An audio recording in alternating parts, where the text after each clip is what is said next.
Fundação Roberto Marinho apresenta Globo Ciência.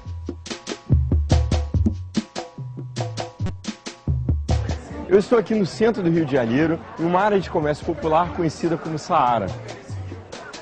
Eu vim aqui descobrir qual o real valor de uma mercadoria. Essa camisa aqui, por exemplo, camisa polo, eu adoro. Aqui no Saara, ela custa R$ 12,40. Quanto será que custa uma camisa dessa em uma loja da Zona Sul, hein? Como funciona o mercado? Cada um põe um preço que bem entende? Quem foi o primeiro homem a definir a teoria do liberalismo econômico? E em contrapartida, quem inventou o comunismo? No Globo Ciência de hoje, nós vamos falar sobre economia na visão de dois importantes pensadores, Adam Smith e Karl Marx. Fique com a gente.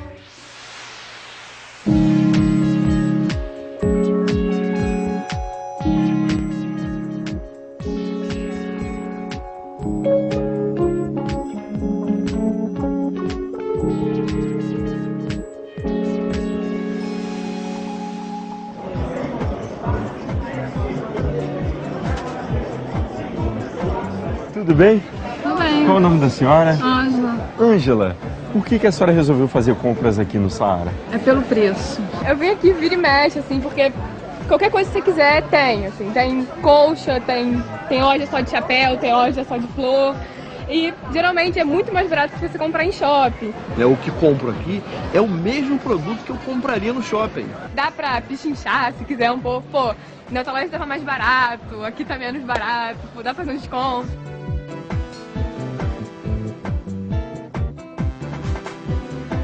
O Leonardo, gente, ele é administrador dessa loja. Aliás, ele faz parte da terceira geração da família que administra comércio aqui no Saara. Se você tivesse um produto em falta, Leonardo, você aumentaria o preço dele? Olha, Alexandre, aqui no Saara não é bem assim. A gente sempre tem que ter a preocupação de não esquecer do nosso mercado que exige um preço baixo. Se a gente eventualmente começa a flutuar muito o preço, a mexer muito no preço de acordo com a diferença da demanda, a gente certamente pode acabar perdendo a nossa essência e saindo do nosso público-alvo, que exige um preço baixo.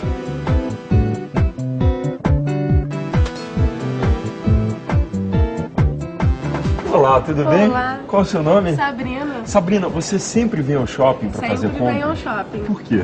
Porque aqui eu tenho mais comodidade, aqui tem ar-condicionado, tem estacionamento, tem bons restaurantes. Você conhece o Saara? Conheço. Vai lá também? Muito difícil. Por que você prefere comprar num shopping a comprar no Saara, que é mais barato? É mais barato dependendo do que eu vou comprar. Aqui, próximo da minha casa, eu tenho vários shoppings, eu tenho como pesquisar o preço, eu tenho conforto, a comodidade de ter shopping perto da minha residência, por isso eu prefiro ir ao shopping. O Fernando, gente, ele é proprietário dessa loja aqui num shopping. Como é que você coloca o preço nos seus produtos? Olha, na verdade, o mercado determina o preço que a gente vai colocar nos produtos aqui da loja. A gente, na verdade, adequa os custos da loja, coloca uma margem de lucro compatível com o preço que pode ser feito e sempre não deixando de ter a qualidade do produto. O filósofo e economista escocês Adam Smith é considerado o pai da economia moderna. Adam Smith viveu no século XVIII, o chamado século das luzes, e foi influenciado pelas ideias dos filósofos iluministas. O iluminismo defendia o domínio da razão sobre a visão religiosa que dominava a Europa desde a Idade Média. Adam Smith estudou filosofia na Universidade de Oxford, na Inglaterra. A seguir, foi convidado a dar aulas em Glasgow, na Escócia, onde expôs pela primeira vez as suas ideias sobre filosofia econômica. Em 1759, Smith publicou a sua primeira obra, Teoria dos Sentimentos Morais, cujo conteúdo o tornaria famoso. Os filósofos contemporâneos a Adam Smith estavam divididos em duas correntes. Enquanto uns defendiam que os seres humanos sempre buscam o próprio interesse e a moral seria um artifício criado por eles para evitar que o interesse pessoal predominasse sobre o bem comum, os outros afirmavam que a moralidade era uma dimensão intrínseca da humanidade, ou seja, todos nós seríamos dotados de um sentido moral que nos permitiria distinguir o bem do mal.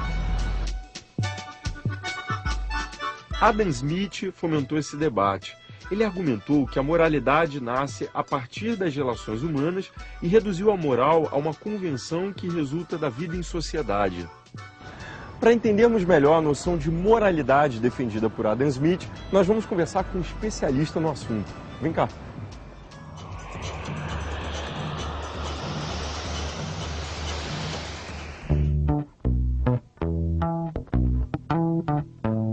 Eu vou conversar com o economista Hugo Eduardo Cerqueira.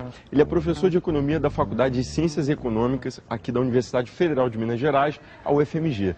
O que era a moralidade para Adam Smith? Essa é exatamente a pergunta que ele tenta responder no primeiro livro dele, A Teoria dos Sentimentos Morais.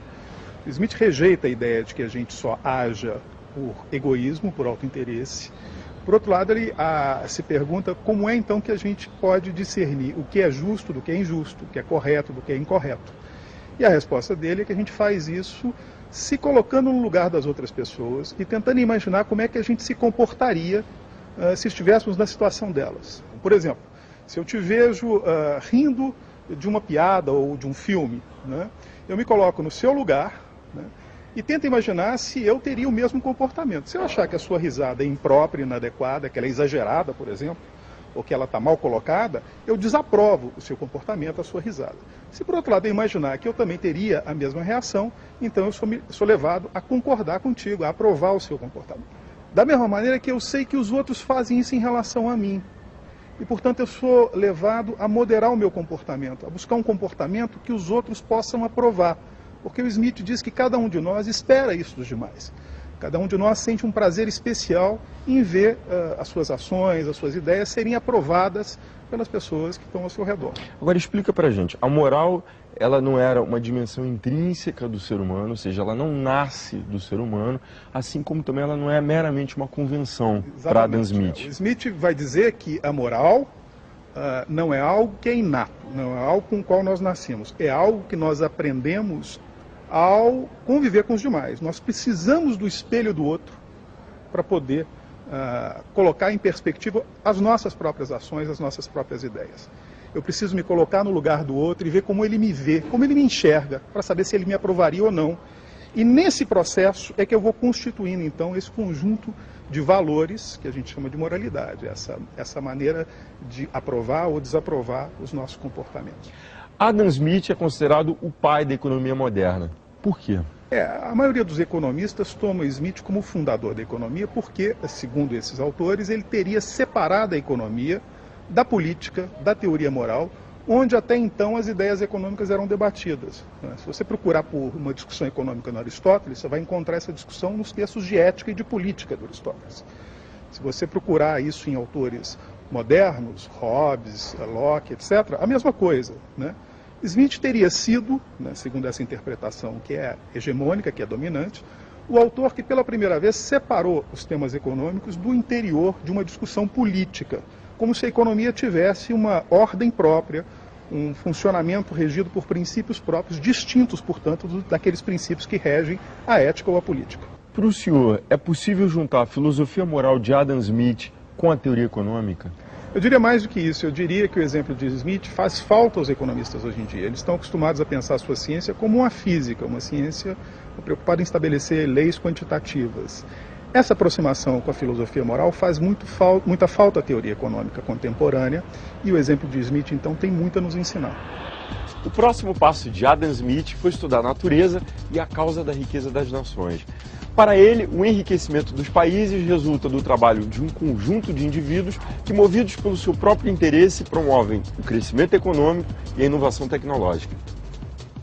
Smith dizia que todo sistema econômico em que existisse a livre atividade dos indivíduos se desenvolveria de forma harmônica.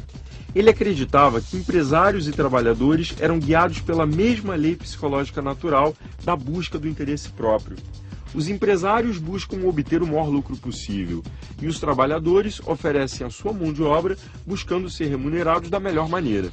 Assim, ele defendia que a iniciativa privada deveria agir livremente, com pouca ou nenhuma restrição governamental. Está aí, o chamado liberalismo econômico.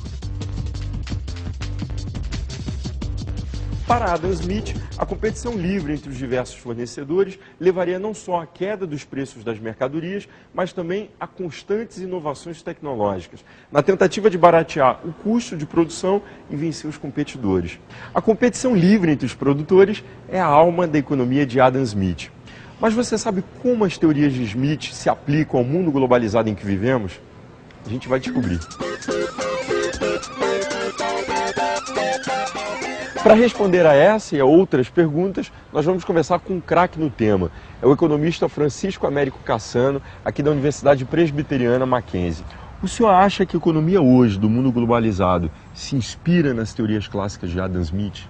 Nas minhas aulas de políticas de comércio exterior, eu costumo afirmar que a globalização se iniciou quando Smith, em 1776, elaborou a teoria das vantagens absolutas e evidenciou que as trocas internacionais seriam mais proveitosas se os países produtores de bens com maior vantagem sobre os demais intensificassem a produção nesses bens e passassem a adquirir de outros países os bens sobre os quais não possuíssem vantagens na produção.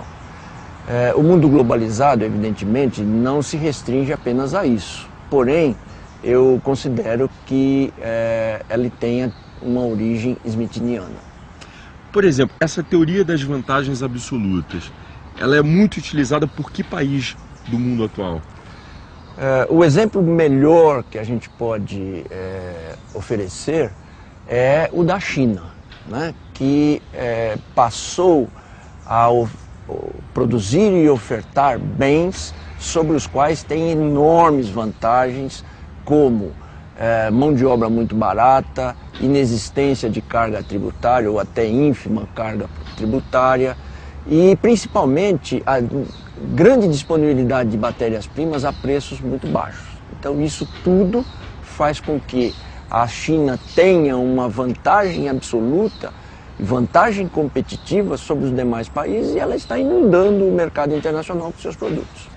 Agora que você já sabe como funciona o liberalismo econômico, chegou a hora de conhecer uma proposta que contraria tudo o que Adam Smith defendia.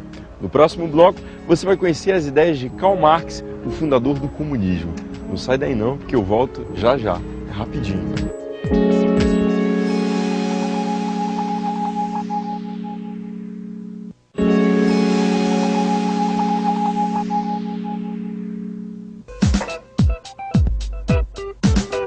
Valeu, Cedilson. Valeu você. Tudo de bom. Você acha que é possível viver em uma sociedade com distribuição de renda justa e equilibrada? Para o filósofo alemão Karl Marx, esse era um sonho capaz de ser realizado, não dentro do sistema capitalista em que as máquinas, os equipamentos e os instrumentos de trabalho pertencem a poucos, e sim em uma estrutura comunista baseada na propriedade comum e no controle social dos meios de produção. Karl Marx nasceu em 1818 em Treveris, na época Reino da Prússia. Estudou Direito nas universidades de Bonn e Berlim e sempre demonstrou interesse pela filosofia e pelos problemas econômicos que afetavam as nações. Em Paris, ele conheceu o pensador alemão Friedrich Engels, que viria a ser seu parceiro e amigo por toda a sua vida. Com Engels, publicou o Manifesto do Partido Comunista, o primeiro esboço da teoria revolucionária que anos mais tarde seria denominada marxista. No manifesto, Marx e Engels apresentam os fundamentos de um movimento de luta contra o capitalismo e defendem a construção de uma sociedade sem classe e sem Estado. Em 1867, Marx publicou o primeiro volume de sua grande obra-prima, O Capital. Nela, ele aponta o trabalho como centro da atividade humana, responsável por tornar o homem um ser social. Para ele, o trabalho é o meio pelo qual o homem se relaciona com a natureza, transformando-a em bens de consumo.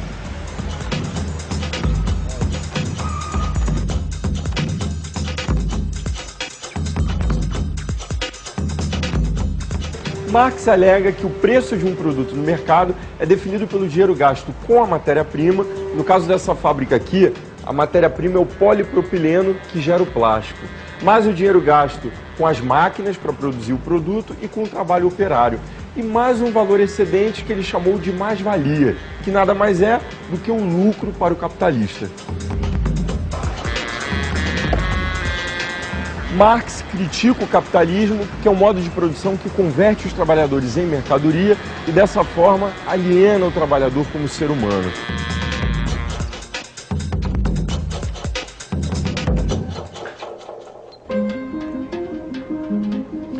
Marx defendia que a classe operária deveria se rebelar e tomar o poder e instaurar um Estado socialista provisório, que ele chamou de a ditadura do proletariado. Depois de cumprir a missão de organizar o sistema coletivista e liquidar as classes sociais, essa ditadura se dissolveria e chegaria por fim o comunismo, que segundo ele seria uma sociedade sem classes e sem a exploração do homem pelo homem.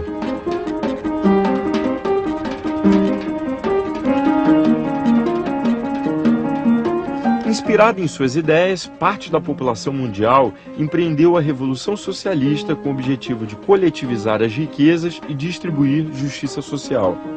Em 1959, revolucionários cubanos derrubaram a ditadura vigente no país e instauraram um governo socialista que sobrevive até os dias de hoje.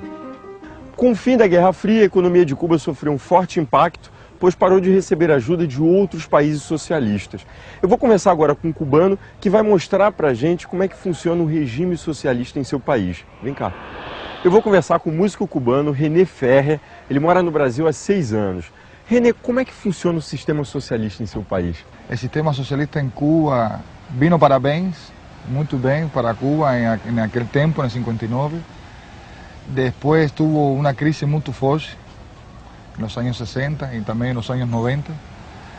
Y poco a poco fue desenvolviendo una teoría diferente de un socialismo, ¿no? Un socialismo que ya tenía una cara cubana, ya no era un socialismo, un comunismo ruso, ya era un socialismo más cubano, que tenía algunas flexiones, algunas cosas que variaban, ¿no? En su sentido.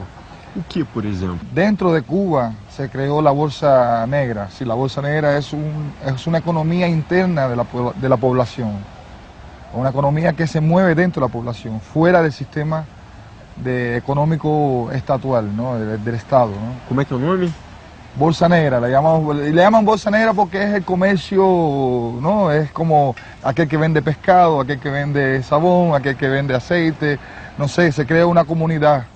Com o fim desse mundo bipolar, né, do comunismo, capitalismo, esquerda e direita, como é que ficou a economia de Cuba? Dio oportunidade a que se evoluíssem outras ideias em relação à economia cubana, ¿no? Cuba está mais aberta hoje? Eu acho que Cuba está muito mais aberta, acho que a economia já tem uma base, tem pilastres já fortes como a exportação é muito forte em Cuba, o turismo também é muito forte, sostén un poco la economía cubana, y también otro pilastre que fue un fenómeno que surgió según los acontecimientos que fueron, ¿no? Personas que fueron saliendo del país, familias antes de la revolución y después de la revolución, que suministran, sí, mandan un dinero para Cuba, para as famílias que ficaram lá. Então há uma remessa, de capital, de gente que sai do país para os cubanos para que moram lá. Então, mais ou menos,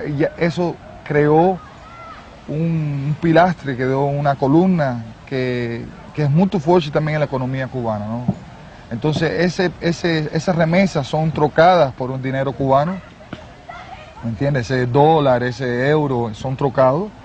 Y así el Estado cubano puede comprar, comercializar con otros países, comercializar con el mercado internacional con esa moneda.